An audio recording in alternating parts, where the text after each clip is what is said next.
Yeah, this is a podcast of Nathan, Nat and Shaun. Let's go. Hi, everybody. Hello. We had the G'day. Prime Minister on the show today. Yeah. We did. No, We did. No. So we were told to stay calm during that chat. yes, no. We talked to other people when they've been told to stay calm in a situation where you probably wouldn't be calm. Some good stories here. Wil Anderson joins us. We talk a bit about football, but also about life in the country for him. Just general chit-chat, eh? This is Nathan, Nat and Shaun. Be upstanding. Oh, everybody. That's right. Shaun, We you're gonna welcome sing? to the show. I always sing the Australian anthem. Absolutely. Ow. The Prime Minister, Anthony Albanese, joins us. Good morning, Prime Minister. Quite a welcome. I know, Yeah, right? it is Prime Minister. Good Are to Are have you you actually standing up? Of course we're standing. No, we're not. We're sitting down. It's very early. Very early, They're high Albo. stools, though, so we'll call that Now- almost standing. Prime Minister, I'm concerned and confused because the other bloke, he only spoke to us before an election. Like, what's this? Like, you know what I mean? Like, he only spoke to us Or when a budget. He Or a only spoke budget. to us when he needed something. What's going on? What do you need? Do you need help moving This or is called something? engaging with people, I don't get it. Sorry, explain it again. with your listeners and voters. It's how a democracy should work. Mixing with the okay. peasants, I Okay. believe. I got a feeling you're selling something. What is it? No, not at all. But just a better future is what I'm trying to Nice, sell. thank you. Was what we were campaigned on. Great. So it's a great chance to engage. And one of the things I'm committed to, of course, is regular visits to Perth, and I've got at least 3 visits to WA in my diary already. I'll be bringing the in entire pencil or in trip pen? just this year. Right around. It's in pen, including a cabinet meeting in Port Hedland in a few weeks' time at the end of September. Well, we do know that you did holiday in Broome. Did you like it? It was fantastic. It's a great place. I've been there for both work and pleasure in the past. I ended up, of course, getting roped into doing a couple of work things, but nothing onerous. I opened an art exhibition from artists who've come in from the Kimberley, from Halls Creek, and from right around the region, and that was a very good thing to do. And I did do a couple of local radio spots talking about the Voice to Parliament. But it's such a relaxing place, and I've got to say, Western Australians are so welcoming. Thank you. And it was great to have to be welcomed. It was a holiday with a difference, of course, because these days I have to travel with security. Yeah. Yeah. And so that was a bit weird. All in the going bed to together, yeah. So when we cozy. see you on we see photos of you, Albo, and you're out on a canoe and doing stuff like that. Do they have to be in a canoe next to you? And is it that serious? There were 2 kayaks on the water. There was myself and Jody, and next to us were 2 of our best friends who happened to be large gentlemen. Right, Okay. right. It was the sniper kayak. I Yes. got Yeah, that. yeah, yeah, So it's very important when on the water. Absolutely. Yeah. Well, it was their job to protect me from sharks or Yeah, crocodiles anything up else there. that might Yeah. happen. Hey, Indeed. I want to know about. So are you in Kirribilli yet? You're in there, aren't you? I'm in the lodge. Largely, You're in the I'm speaking lodge. to you from the lodge this morning. I visit Kirribilli sometimes. There's 2 residences, Yep. but by and large, I'm here in Canberra, and I'm looking forward to. I've got to say, it's the last day of winter. They said on local radio this morning, and it has been a bit chilly, and that raises issues for. My dog Toto refuses to go out on the grass in the morning because it's icy. So we had this whole Pray for standoff Toto. in the morning with her saying, "No, don't be ridiculous. It's cold this is out too here. cold." What are you thinking?" I was wondering about the realities of living in the lodge or Kirribilli. Hi, Toto. Hi, Toto. That's Toto in the background playing ball with Saying, an "Stop AFC talking about officer me." outside. Is it a drafty house? Is there like squeaky floorboards? What surprised you since moving in? It's a very old house, of course, but it's a lovely place, and it is a bit strange though because it's so big. It's so much bigger than anything I've ever lived in. Yeah, ever lived in myself. So that can be a bit strange. But Toto rather likes the idea of a walk around the lodge grounds, which are as big as we'd call it an oval if it was in Marrickville in Yes. Sydney. Wow. And you've got security there the whole time, don't you? Yeah, of course. Yeah. I mean, is that weird? Is that weird? So effectively. can you just be in your boxes and walk around and there's like some security guys in the kitchen in the morning? Oh, how does it work? No, not really. Well, I'm not going to go into all those details. I can report. Yeah, Nathan's that. asking a lot of security Well, questions. no, it'd just be strange. Imagine like being in a house and then there's- waking up the next morning and going and get a coffee and there's some guys holding guns next to the It's crumpets. not quite like that.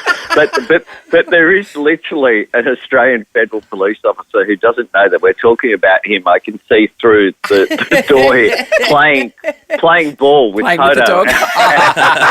on the front Gotta there. protect the first dog as so well. Yeah, absolutely. The first dog is, they've made it very clear that we cannot have the first dog run over. Like Yes, that. exactly. They're all very conscious about that. That's right. Now, Albo, you've been in the job over 100 days now, Yes. and it's good to have a chat about where you've been and, Toto and all that kind of stuff. But what are you doing at the moment to make sure that you're living up to the promises you set the Australian people, which is obviously to find a way of people getting paid more, helping the cost of living in particular? Absolutely. Well, tomorrow and the next day we have our 2-day Jobs and Skills Summit. So bringing unions, business, civil society together to not to dig a deeper trench on the old battlefields, but to actually put that aside and say, righto, what are our common interests? How do we boost productivity and therefore boost wages and boost profitability? How do we address skills shortages by training more Australians for the right jobs, for high-wage jobs? How do we make more things here and be more resilient? I think during the pandemic, it was a bit of a wake-up call that we can't just continue to be at the end of global supply chains and rely upon them to work. We do need to make more things here. And, of course, WA has a big part in that because WA has such amazing minerals and including in some of the rise of newer minerals that we weren't talking about a couple of decades ago, lithium and nickel in particular. I've been to the nickel refinery down there at Kwinana. Yep. We should be making batteries, for example, here for electric vehicles and for households. And I'm really optimistic about Australia's future, but what I want to do is to bring people together to head in that direction. Albo, on that, because you say that WA plays an important role in this, but of the 143 delegates at the Job Summit, only 7 of them are from WA. How does that work? Well, I think the truth is that a lot of the peak organisations have their headquarters in the eastern states. That's the truth of the matter. But when you've got Mark McGowan in the room, who else do you need? And when you've got Twiggy Forrest and other prominent West Australians who'll be there as well, I'm certainly very confident that WA's voice will be heard loud and clear. And that's one of the reasons why I'm bringing the entire cabinet to Port Hedland. I don't think that's happened before. No, I wouldn't in think terms so. of a cabinet going to a region in WA. That's because they all voted not to go anywhere like that. They're like, mate, what are we going to do at the Pier Hotel? That hasn't been done before. Yeah, you can't take them to Kalgoorlie because of the skimpies. I was going to say, that well, I would be don't know about bad. Port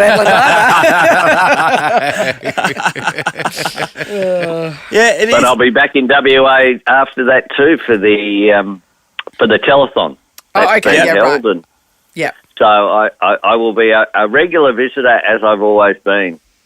Okay. Well, we we look wait forward and to see it. what happens in the skill summit as well. Yeah. Because a lot of people said there's either two things that come out of the skill summit. Number one is just everyone just talking. Just it's a lot talk of hot fest, air, and it's just yes. another thing that happens in the political world. Or number two, already the deals have been done with the unions and things have already been put in place regardless of what happens tomorrow.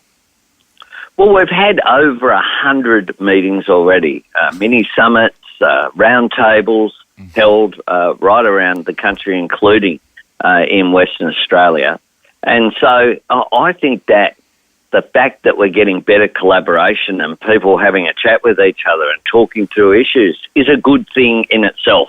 So that spirit of cooperation, I hope, extends to the way that people conduct themselves over Thursday and Friday here in the national capital of Canberra. All right. Well, knowing that you're going to be a regular visitor back here in WA, do we go as far as to get a special little chair made for you for our studio? Yeah. I mean, is Oh, you could do that. Well, that then, would be good. shall I'd we? be Throne is always too happy to strong be a in the word, studio. but- Okay, well, let's get a prime ministerial elbow Seat, yes. elbow chair here, and See how many times it gets used. If we get we're literally okay. So if we're going to Will go to the anyone else effort, did or not? Or No, it'll no, be just available you. Just when you. I No. come. just Or you, perhaps- and there will be a countdown on when your bum was last on it If too. if a prime minister Gee, from that's another a lot of country pressure. happens, if Jacinda Ardern pops by, we'll let her sit in it. But that's no, not no, overly it's likely. just- I think Jacinda it's gotta be Ardern an gets a elbow. milk crate. You'll get a special chair. If Santa Mara drops by, we'll party with her. Let her sit in it. Well, I think the thing is Yeah. that we know because of the build up of the dust in this studio, then Yeah. it'll be quite clear when he's been All here. right, Yeah, so we're that's getting true. we're getting a special prime minister chair, and I'm pretty excited about that. Excellent. I look forward to sitting in it. Many times. How exciting! Good on you. Thank you so much for talking to us, Albo. Thanks, mate. See you, mate. Thanks very much. Bye-bye. How good is exploring our amazing backyard again? And ticking off all the Aussie big things. Pineapples, bananas, melons. Oh, that's making me hungry. Head to whatif.com and start planning your big Aussie adventure. What if it's Aussie for travel? Went to a lot of rodeos when I was growing up. They used to have them in Kalgoorlie a lot. Yeah, they would have one in wow. Esperance too. Yeah. So they would have 2 days of the show, Friday, Saturday, and then Sunday was the rodeo. And Mum and Dad would put us in our little plaid shirts. Oh, yes, how Go to cool. a rodeo.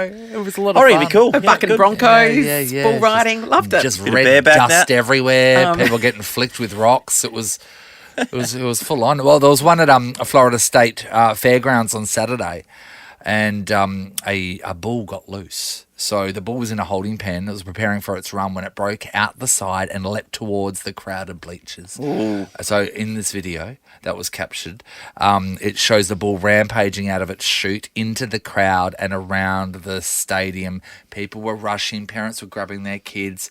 People were jumping over chairs. People They gonna were get- people gonna get killed. Freaking out.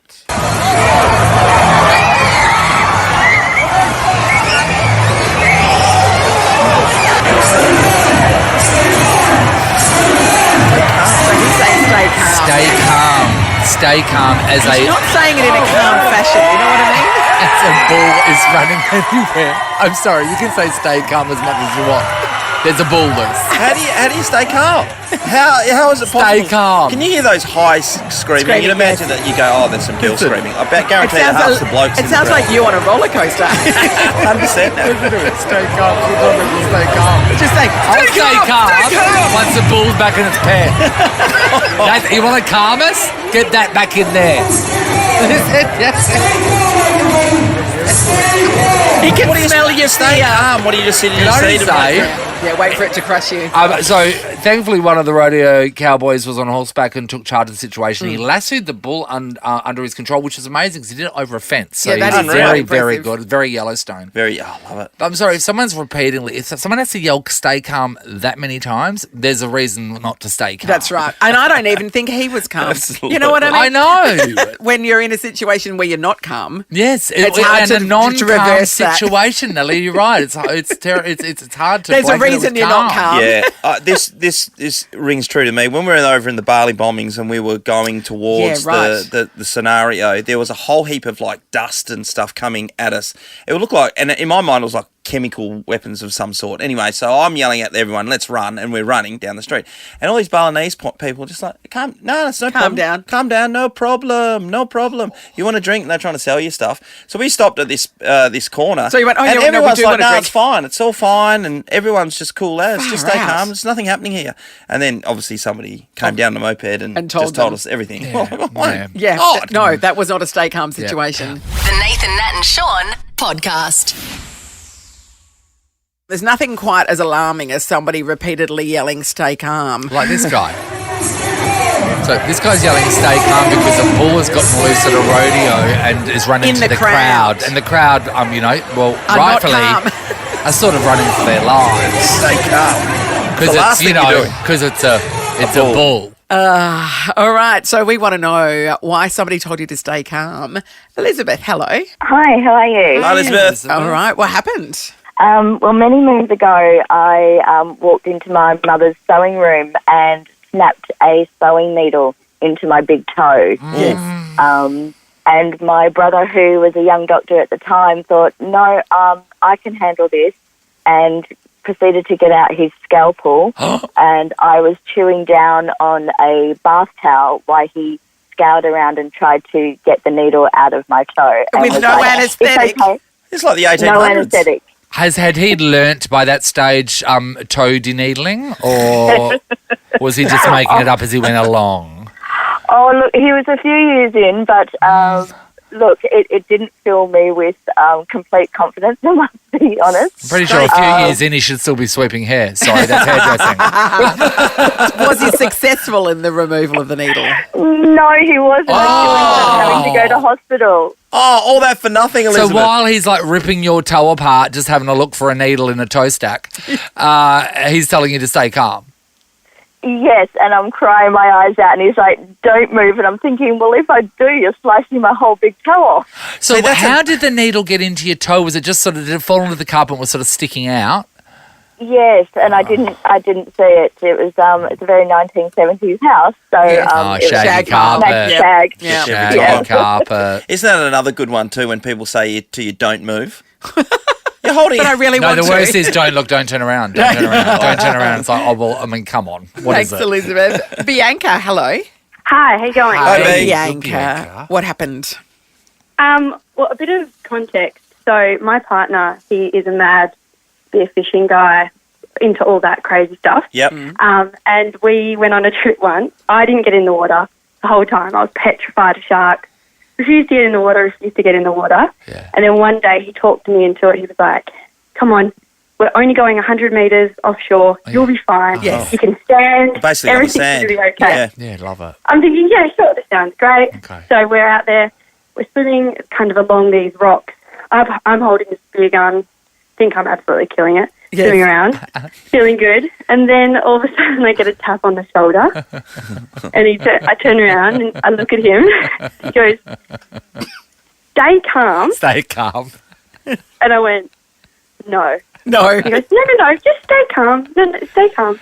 I went, what? And he goes, everything's fine. I just really want you to calmly swim to the shore. Everything's fine, but calmly swim to the shore. By the way, can I have the spear gun? No way. You wouldn't give up that, would you? He takes the spear gun out of my hand and goes, just calmly swim to the shore. I have put my head down in the water.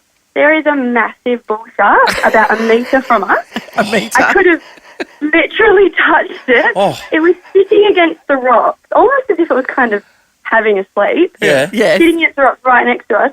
Of course, I have absolutely lost my marbles. Yes. And I just started thrashing in the water. I You did not stay calm, Bianca. gone mad. I'm screaming out to the people on the shore, thrashing, kicking, anything I can to get in. He's screaming at me, stay calm. You know. Settle down, Bianca. I love that bull shark that's like sort of sleeping on a rock underwater, and just a human going past. It's like a food truck, isn't it? Yes, Like a yes. Mr. Wiggly van. Exactly. Oh, It's like a sushi train, Nathan. Literally, that's how I felt. I thought any minute. So I haven't got back in the water when he's asked me to since then. We just went on a trip to up north, and I basically didn't go anywhere past waist deep. So No, Oh, smart Bianca. move. Well, Smart move. you've seen it firsthand. I think it's fine that you didn't stay calm, to be honest. yeah, I feel like it was Mate, valid. I think what are that you was gonna warranted do? And under those also him circumstances. taking the spear gun. He knew how to use I'll be a it. bit calmer if you give the spear gun back, thanks. I'd want the guy who knows how to use it to have it, though, to be honest. Nathan, Nat, and Shaun. We're talking about when someone tells you to calm down. Yeah, stay calm.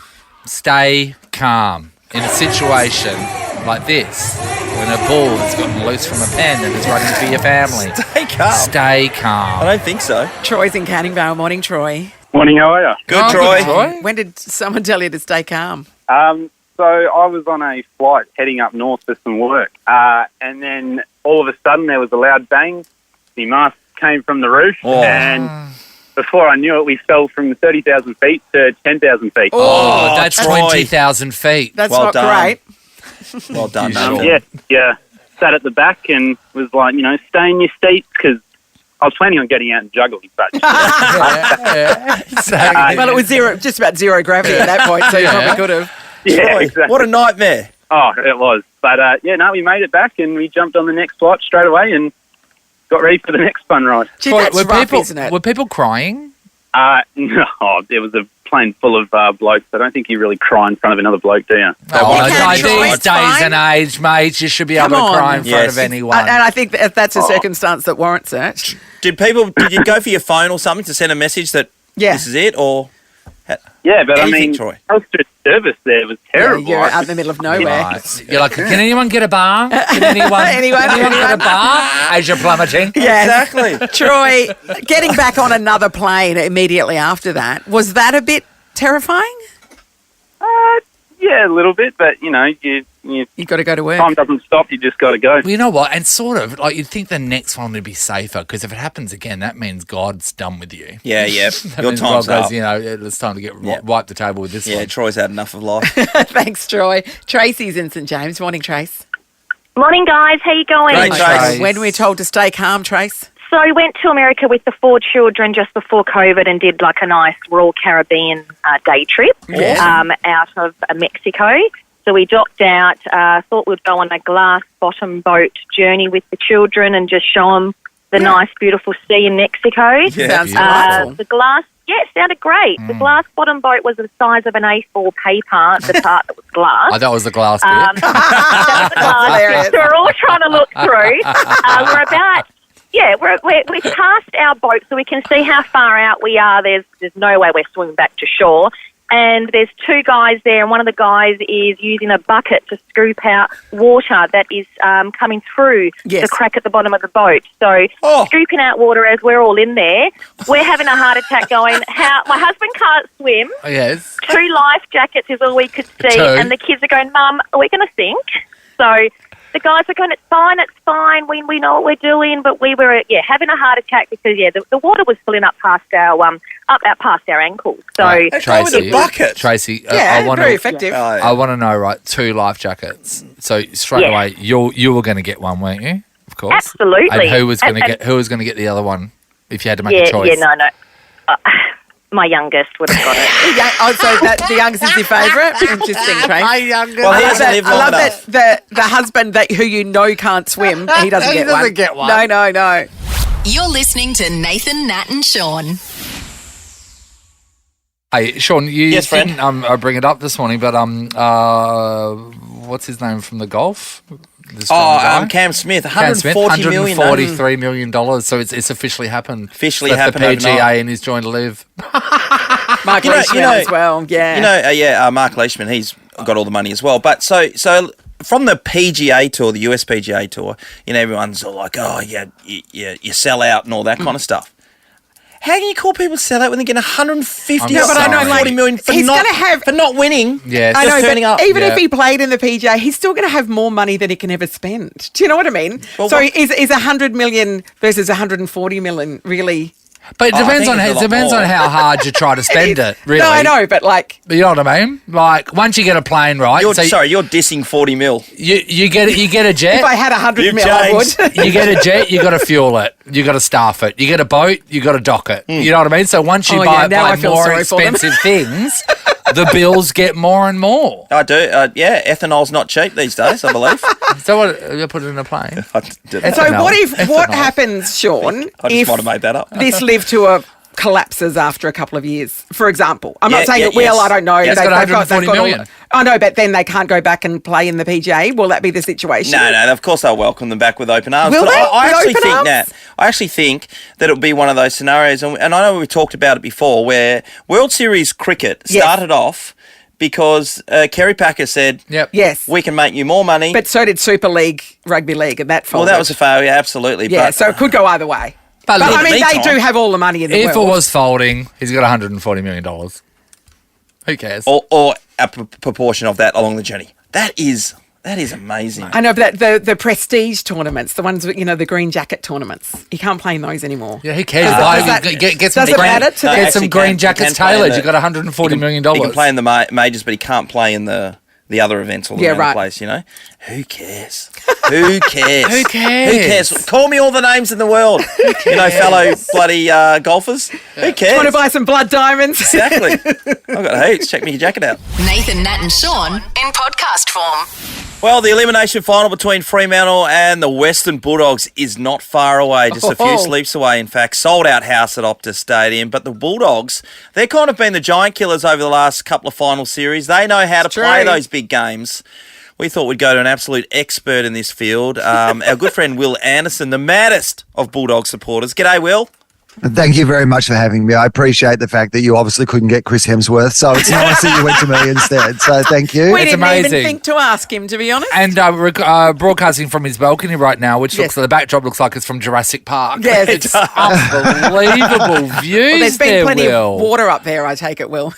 No, there's no, here's what I'll tell you. This is an absolute true story. So my house is on a hill, luckily, which is good when the area you live in floods. And so the top lawn, it takes 2 days if it stops raining for it to dry enough that you can mow the top lawn. The bottom lawn, because it's down the hill, takes about 3 or 4 days, for all the water to go away for it to mow. For 5 months over summer,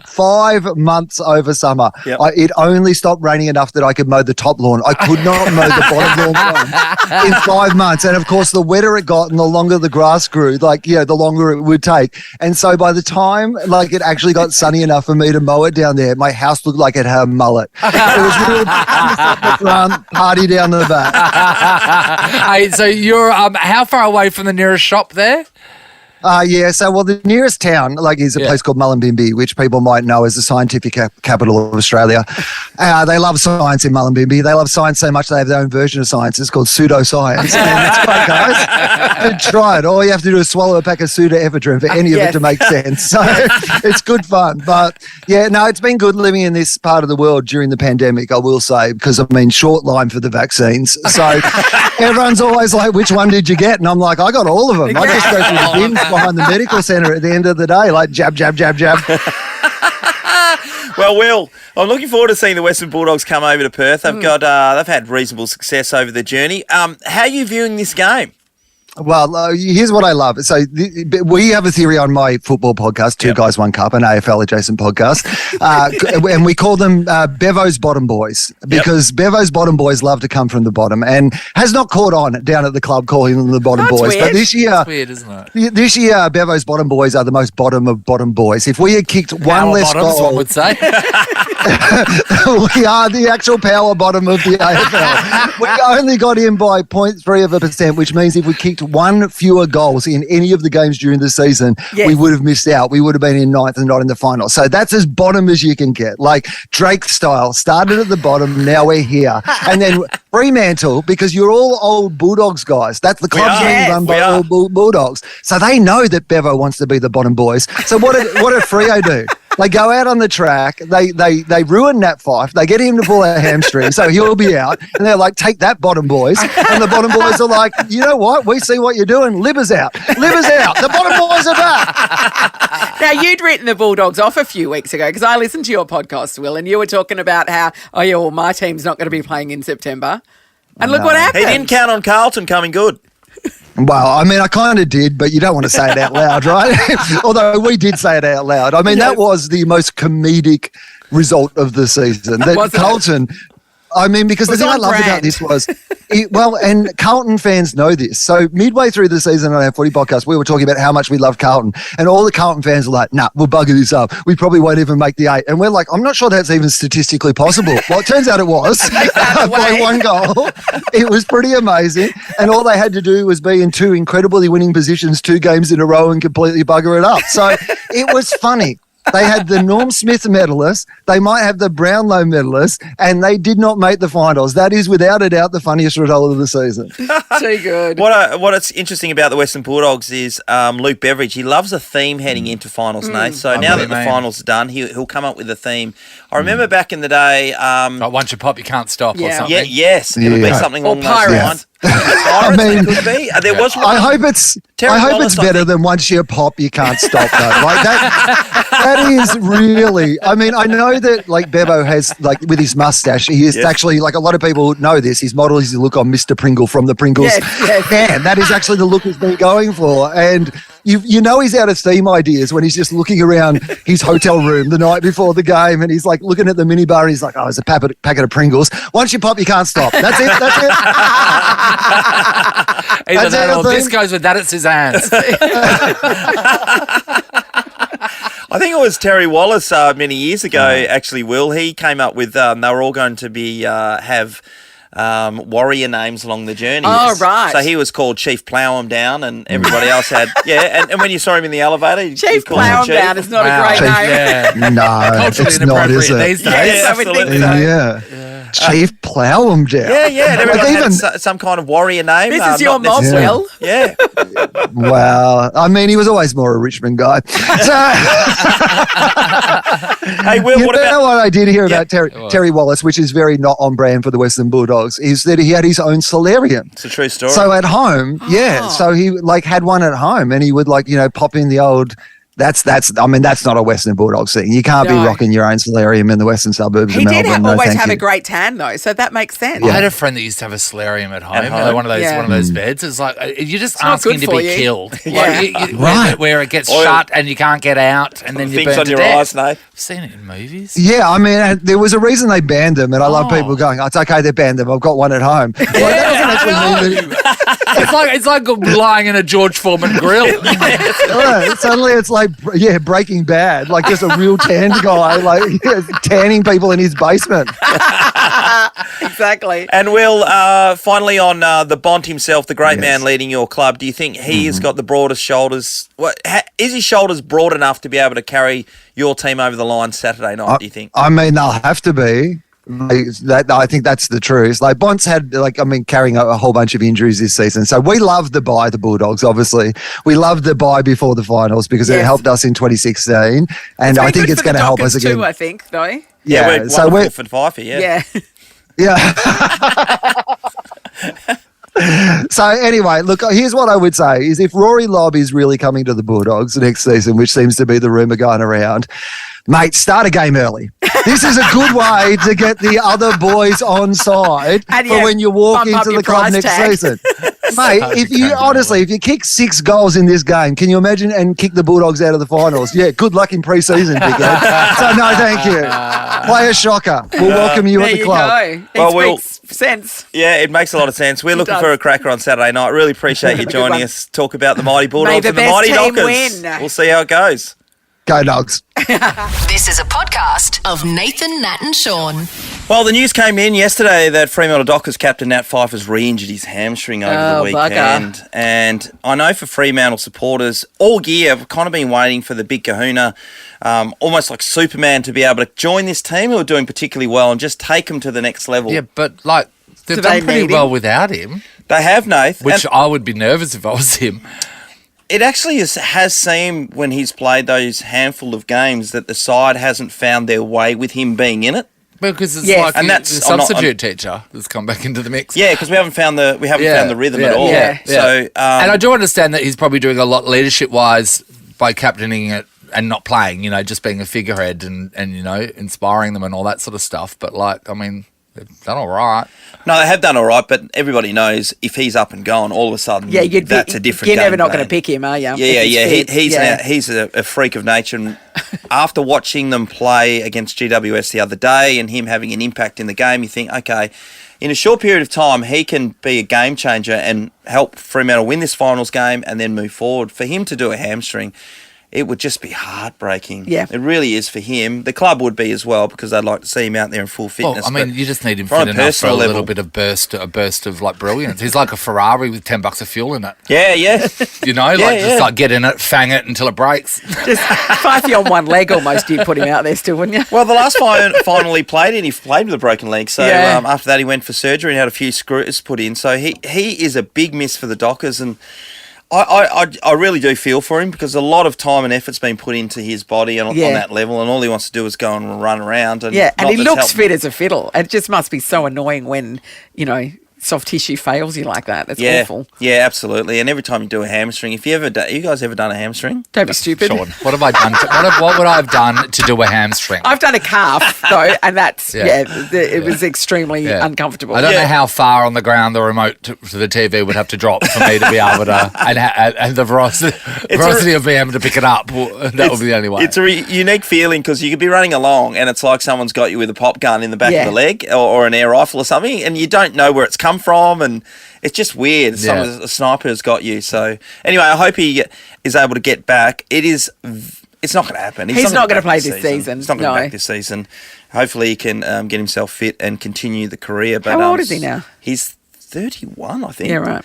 So he's in that area. David Money played to 40. So I mean, but I feel like his body's starting to reject the game. It's like when someone like suddenly becomes like gluten intolerant, or and they still want to eat bread. Isn't that amazing how that happens over time? Like you're never gluten intolerant at when you're 15. No chance in the world. You're eating all that stuff, and then it happens. Now I just want to change track for this guy Lewis Bloodstock, who was over at Gold Coast Yearling Sales just on the weekend.